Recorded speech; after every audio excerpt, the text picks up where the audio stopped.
பயிலுவோம் இயந்திர இயல் பழகுத் தமிழில். அண்ணா பல்கலைப் பாடங்கள் பழகுத் தமிழில். வழங்குவது தமிழ்மெக் தாளமுத்து. ஹாய் ஸ்டூடெண்ட்ஸ், இன்று ME 8594 ME 6505 Dynamics of Machines 5th unit mechanism of control. இந்த 5th யூனிட்ல இது மாடியூல் நம்பர் 5.25. இந்த 5.25 ஒரு டிஸ்கிரிப்ஷனை கொடுத்துருக்கேன். Describe Wilson Hartnell governor. இந்த வில்சன் கார்ட்னல் கவர்னரை டிஸ்கிரைப் பண்ணணும். இந்த டிஸ்கிரிப்ஷனுங்கிறதுல 3 பார்ட் இருக்கணும் அப்படின்னு நான் சொல்லியிருக்கிறேன். ஃபர்ஸ்ட் பார்ட் வந்து அதனுடைய கன்ஸ்ட்ரக்ஷன் சிம்பிளா இருக்கணும். அதுக்கடுத்து அதனுடைய ஒர்க்கிங் வந்து நம்ம நிறைய கவர்னர்ல பார்த்துட்டோம். அதனால சிம்பிளா 1 or 2 லைன்ஸ்ல இருந்தாலும் போதும். தேர்ட் வந்து வில்சன் கார்ட்னல் கவர்னர்ல யூஸ் ஆகக்கூடிய ஃபார்முலா என்னென்னங்கிறத நம்ம சொல்லணும். அந்த ஃபார்முலாவெல்லாம் டெரிவேஷன் நான் காட்டல, டைரக்டா ஃபார்முலா மட்டுமே சொல்லியிருக்கிறேன். Wilson Hartnell governor. இந்த ஸ்ப்ரிங் மட்டும் இல்லாம இதுக்கு மேலேயே ஸ்ப்ரிங் இருந்துச்சுன்னா ஹார்ட்னல் கவர்னர். அதுல வந்து இந்த ஸ்லீவுக்கு மேலேயே ஸ்ப்ரிங் லோடு இருந்தது. ஆனா இந்த வில்சன்ங்கிறவரும் ஹார்ட்னல்ங்கிறவரும் அந்த ஏற்கனவே இருந்த இதை கொஞ்சம் மாடிஃபை பண்ணி அந்த ஸ்ப்ரிங் வெர்டிகலா இதுல இருந்ததை ஹரிசாண்டலா கொண்டு வந்துட்டாங்க. 2 பால்க்கு இடையில இதை கொண்டு வந்துட்டாங்க. இது ஒரே ஸ்ப்ரிங் இல்ல, மெயின் ஸ்ப்ரிங் சொல்றது. ஆக்சுவலா இதுல 2 ஸ்ப்ரிங் இருக்கு. ஈக்குவல் ஸ்டிஃப்னஸ் இருக்கக்கூடிய, ஈக்குவல் லென்த் இருக்கக்கூடிய ஸ்ப்ரிங் தான். இதுல 2 பெல் கிராங்க் இருக்கு. பால் ஆர்ம்ல ஃப்ளை பால் ஃபிட் பண்ணிருக்கிறாங்க. இதனுடைய ஸ்லீவ் ஆர்மை வந்து ஒரு ரோலர் மூலமா ஸ்லீவ்ல கனெக்ட் பண்ணிருக்கிறாங்க. நம்ம ஏற்கனவே ஸ்லீவ்லாம் என்னங்கிறத பார்த்திருக்கிறோம். சிலிண்ட்ரிக்கல் ஹாலோ ஆப்ஜெக்ட்ங்கிறத பார்த்துருக்கோம். அது ஸ்லைட் ஆகவும் செய்யும், ரொட்டேட் ஆகவும் செய்யும்ங்கிறத பார்த்துருக்கோம். இது தவிர இதுல அடிஷ்னலா ஆக்சிலரி ஸ்ப்ரிங்னு ஒரு ஸ்ப்ரிங் எக்ஸ்ட்ராவா கொடுத்து அதை இந்த ஸ்லீவோட ஒரு லிவர் மூலமா அட்டாச் பண்ணியிருக்கிறாங்க. இந்த லிவர் வந்து இந்த இடத்துல பிவட் பண்ணியிருக்கு. இந்த அரேஞ்ச்மெண்ட் வந்து எதுக்காகனா, எப்பயுமே இந்த ஸ்லீவ் வந்து லோயஸ்ட் பார்ட்லயே நிக்கணும், கீழ் பொசிஷன்லயே நிக்கணுங்கிறதுக்காக தான் இந்த அரேஞ்ச்மெண்ட். ஆக்சிலரி ஸ்ப்ரிங் உடைய ஸ்டிஃப்னஸும் கால்குலேஷன்ஸ்க்கு யூஸ் ஆகுது. ஓகே, இப்போ ஓரளவுக்கு இதனுடைய கன்ஸ்ட்ரக்ஷனை பார்த்துட்டோம். ஒர்க்கிங்ல ஸ்பிண்டிலுடைய ஸ்பீடு இன்க்ரீஸ் ஆகும்போது இந்த பாலும் ரேடியலி அவுட்வர்ட் வெளியே போகும். அது வந்து due to its centrifugal force. அப்போ இந்த ஸ்ப்ரிங்ல இருக்கிற ஸ்ப்ரிங் ஃபோர்ஸ் வந்து சேஞ்ச் ஆயிரும். 2 வெளியே இழுத்துட்டு போகும்போது டென்ஷன் கூடும். அதே சமயத்துல ஸ்லீவ் வந்து மேல ரைஸ் ஆகும்போது இந்த இதுல என்ன ஆகும், இந்த லிவர் வந்து இந்த டைரக்ஷன்ல கீழே வரும், இந்த டைரக்ஷன் இந்த லிவர் வந்து மேல போகும். அப்ப இந்த ஆக்சிலரி ஸ்ப்ரிங்லயும் டென்ஷன் தான் கூட வரும். அப்ப அதையும் நம்ம கால்குலேஷன்ல எடுத்துக்கிறதா இருக்கும். அதே மாதிரி ஸ்பீட் குறையும் போது என்ன ஆகும், இந்த பால்ஸ் எல்லாம் உள்ள வரும்போது இந்த ஸ்லீவ் வந்து கீழே இறங்கி வரும். கீழே இறங்கும் போது இந்த சைட்ல இருக்கிற இந்த லிவர் வந்து மேல போகும். இந்த ஆக்சிலரி ஸ்ப்ரிங் வந்து கம்ப்ரெஷன் ஆகும். வேற லிங்க்ஸ் வந்து த்ராட்டில் வால்வ்ல கனெக்ட் பண்ணோம்னா ஸ்லீவ் மேல ஏறி போச்சுன்னா ஃபியூயல் சப்ளைவை குறைச்சு இன்ஜினுடைய ஆர்பிஎத்தை குறைக்குது.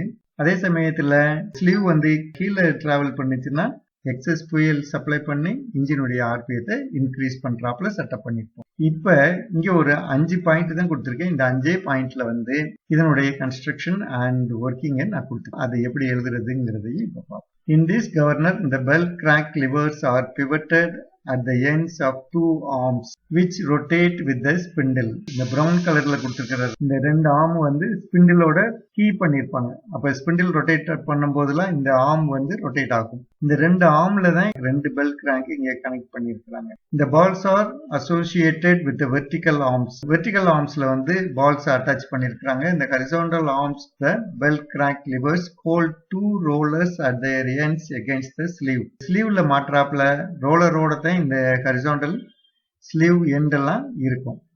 The balls are connected by 2 springs that are known as main springs. Main springs சொல்லக்கூடிய 2 ஸ்ப்ரிங்னால இந்த 2 பாலும் கனெக்டடா இருக்கும்.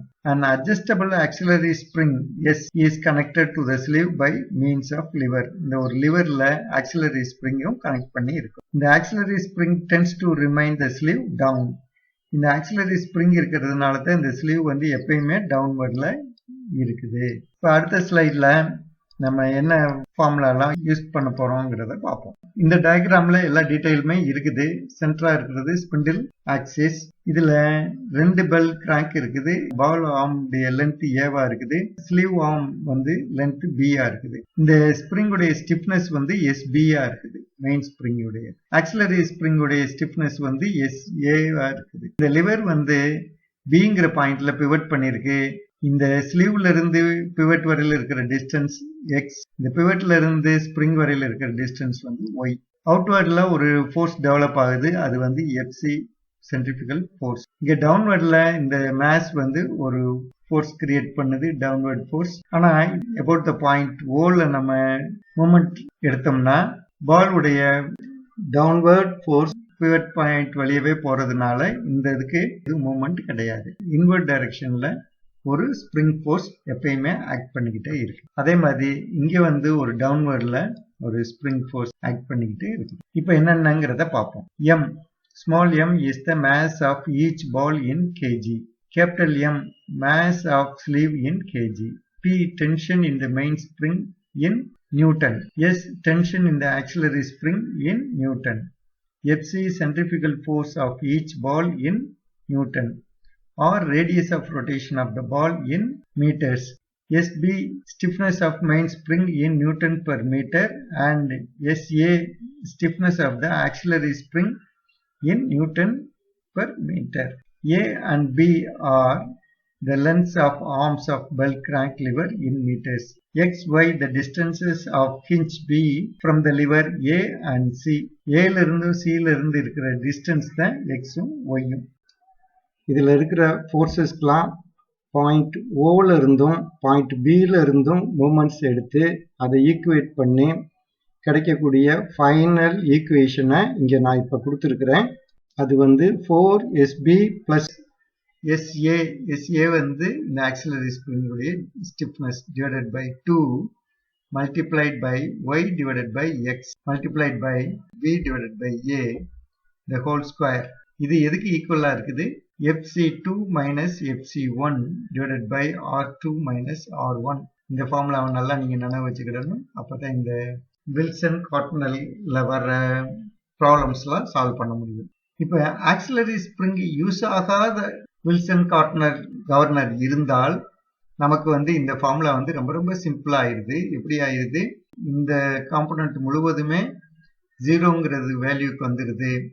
அப்ப 4SB is equal to FC2 minus FC1 divided by R2 minus R1. அல்ல SB தான் நமக்கு தேவைன்னா இந்த 4 நம்ம தனியா கீழே கொண்டு வந்துருவோம். அப்படி கொண்டு வரும்போது SB is equal to FC2 minus FC1 divided by 4 into R2 minus R1.